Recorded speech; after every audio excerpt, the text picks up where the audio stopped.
સ્વાગત છે આપનું વીટીવી ન્યૂઝમાં। હું છું આપની સાથે રાધા। બુલેટિનની શરૂઆત કરીએ સૌપ્રથમ નજર કરીશું પાકિસ્તાનના વળતા પાણીની હવે શરૂઆત થઈ ચૂકી છે। ભારત સરકાર પાકિસ્તાન વિરુદ્ધ મોટી કાર્યવાહી કરવાની તૈયારીમાં છે।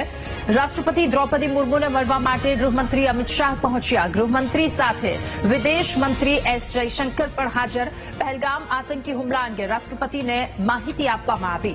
સેના પ્રમુખ આવતીકાલે જમ્મુ કાશ્મીર જશે। પહેલગામમાં આતંકી હુમલો થયો એ સ્થળનું નિરીક્ષણ કરવામાં આવશે। ત્યારે હવે પાકિસ્તાનના વળતા પાણી શરૂ થઈ ચૂક્યા છે। એક તરફ મીટિંગનો દોર પણ શરૂ। પહેલગામ આતંકી હુમલા અંગે રાષ્ટ્રપતિને તમામ માહિતી આપવામાં આવી। ગૃહમંત્રી અમિત શાહ કે જેઓ મુલાકાતે પહોંચ્યા છે રાષ્ટ્રપતિ દ્રૌપદી મુર્મુને મળવા માટે, આ સાથે ગૃહમંત્રીની સાથે વિદેશ મંત્રી એસ જયશંકર પણ તેમની સાથે હાજર। આ તરફ પાકિસ્તાનને લઈને અનેક મહત્વના નિર્ણય ભારત સરકાર દ્વારા કરવામાં આવ્યા છે। વળતા પાણીની શરૂઆત કહી શકાય। પાકિસ્તાન વિરુદ્ધ મોટી કાર્યવાહી થવા જઈ રહી છે। આવનારા દિવસોમાં તેને લઈને તૈયારીઓ કહી શકાય। રાષ્ટ્રપતિને મળવા માટે ગૃહમંત્રી પહોંચ્યા અને ગૃહમંત્રીની સાથે વિદેશ મંત્રી એસ જયશંકર પણ હાજર।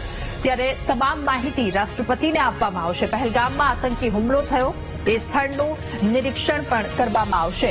જો કે પહેલગામનો એ આતંકી હુમલો એ ખીણની મુલાકાત ગૃહમંત્રી અમિત શાહ દ્વારા હવાઈ નિરીક્ષણ પણ કરવામાં આવ્યું હતું। તમામ માહિતીઓ લેવામાં આવી હતી અને હવે ત્યારબાદ તમામ વસ્તુ પરિસ્થિતિનો તાગ રાષ્ટ્રપતિ સુધી પહોંચાડવામાં આવશે। રાષ્ટ્રપતિ દ્રૌપદી મુર્મુને મળવા માટે ગૃહમંત્રી અમિત શાહ પહોંચ્યા। એસ જયશંકર પણ તેમની સાથે પહોંચ્યા છે। આ તમામની વચ્ચે મહત્વના સમાચાર પર નજર કરી લઈએ। જળશક્તિ મંત્રાલયમાં એક મહત્વની બેઠકનું આયોજન। સિંધુ જળસંધિને લઈને મહત્વની બેઠક। જળશક્તિ મંત્રાલયમાં આ એક મહત્વની બેઠક। જળશક્તિ મંત્રી સી.આર. પાટીલ પણ બેઠકમાં ઉપસ્થિત। અહીંયા પણ એક મહત્વના નિર્ણય લેવાઈ શકે છે। ત્યારે જળશક્તિ મંત્રાલયની આ મહત્વની બેઠક, એક બાદ એક અલગ અલગ જગ્યા પર બેઠકોનો દોર શરૂ છે। સિંધુ જળસંધિને મહત્વની તેને લઈને મહત્વની આ બેઠક છે, જેમાં જળશક્તિ મંત્રી સી.આર. પાટીલ પણ ઉપસ્થિત।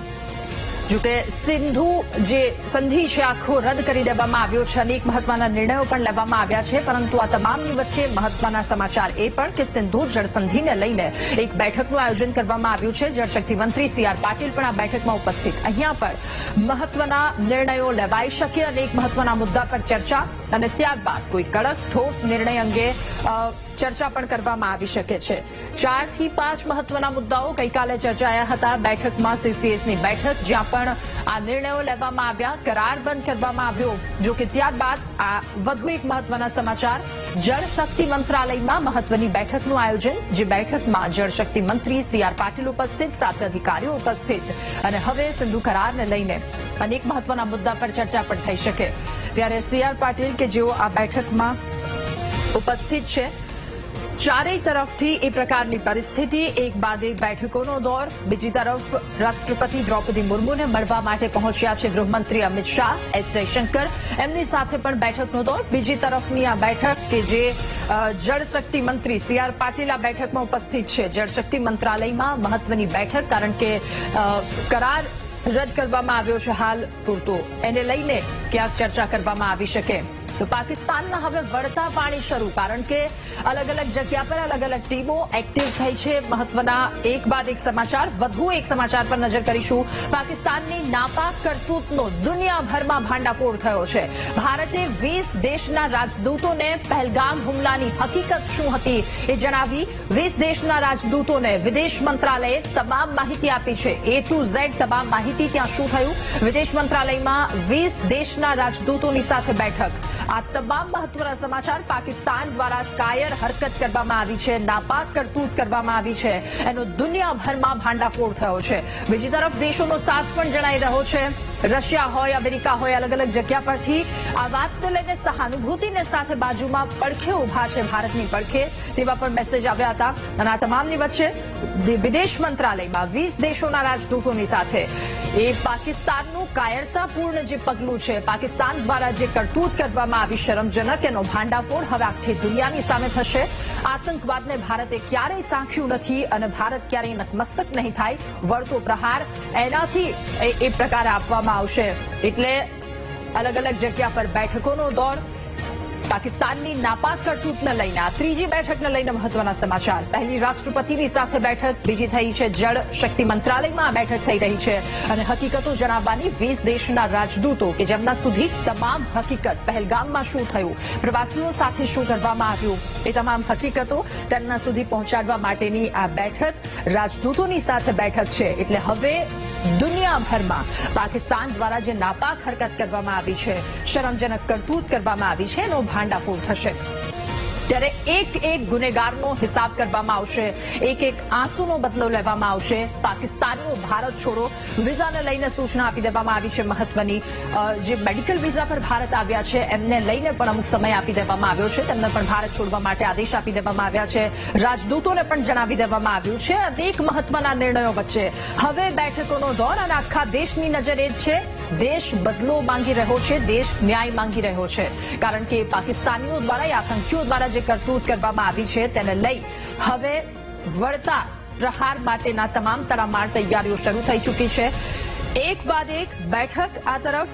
ત્યારે પાકિસ્તાનની નાપાક કરતૂત કે જેનો દુનિયાભરમાં હવે ભાંડાફોડ થશે. બેઠક દિલ્હીમાં ધમધમવાની શરૂ થઈ ચૂકી છે. આ તમામની વચ્ચે વધુ એક મહત્વના સમાચાર પર નજર કરી લઈશું. પાકિસ્તાનના વળતા પાણીની હવે શરૂઆત. ભારત સરકાર પાકિસ્તાન વિરુદ્ધ મોટી કાર્યવાહી કરશે, કડક કાર્યવાહી કરશે. કાર્યવાહીની તૈયારીમાં ભારત સરકાર છે. બેઠકો ફરી એકવાર નજર કરી લઈએ. રાષ્ટ્રપતિ દ્રૌપદી મુર્મુને મળવા માટે ગૃહમંત્રી અમિત શાહ પહોંચ્યા. સાથે ગૃહમંત્રીની સાથે વિદેશ મંત્રી એસ જયશંકર પણ એમની સાથે પહોંચ્યા અને પહેલગામમાં આતંકી હુમલો, જે આતંકીઓ કે જેમના દ્વારા શરમજનક કરતૂત કરવામાં આવી, એની તમામ માહિતી હવે એ રાજદૂતોને આપવામાં આવશે. 20 દેશોના રાજદૂત કે જેમની સાથે બેઠક અને આખી દુનિયાભરમાં પાકિસ્તાનની નાપાક હરકતનો ભાંડાફોડ થશે. બીજી તરફ ડોનાલ્ડ ટ્રમ્પે પણ સંવેદના વ્યક્ત કરી. તેમણે પણ દુઃખ વ્યક્ત કર્યું હતું અને કહ્યું હતું કે ભારતની પડખે અમેરિકા ઉભું છે.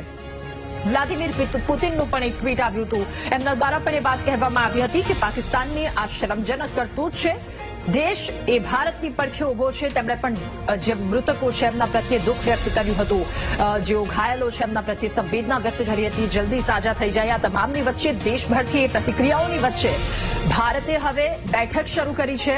તો પાકિસ્તાનના વળતા પાણીની આ શરૂઆત કહી શકાય. પાકિસ્તાને હવે આગામી સમય માટે તૈયાર રહેવું પડશે. ડરમાં એણે રાત વિતાવી છે, પરંતુ હવે આવનારો સમય પાકિસ્તાનીઓ માટે, આતંકીઓ માટે અઘરો અને કપરો સાબિત થાય એ પ્રકારની પરિસ્થિતિ. કારણ કે ભારતમાં ઉચ્ચ સ્તરીય બેઠકોનો દોર, સીસીએસની બેઠક, ત્યારબાદ એક બાદ એક જળશક્તિ મંત્રાલયમાં પણ બેઠક ચાલી રહી છે. રાષ્ટ્રપતિ દ્રૌપદી મુર્મુને A to Z વિગતો આપવામાં આવી રહી છે.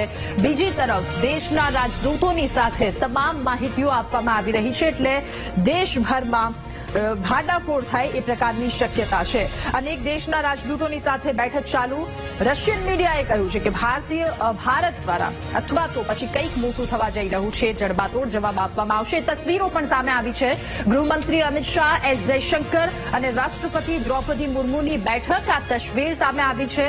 આ બેઠકમાં મહત્વના મુદ્દા પર ચર્ચા સાથે A to Z માહિતી. પહેલગામમાં શું થયું હતું, કેન્દ્રીય ગૃહમંત્રી અમિત શાહે હવાઈ નિરીક્ષણ કર્યું અને ત્યાંની પરિસ્થિતિનો તાગ અપાઈ રહ્યો છે.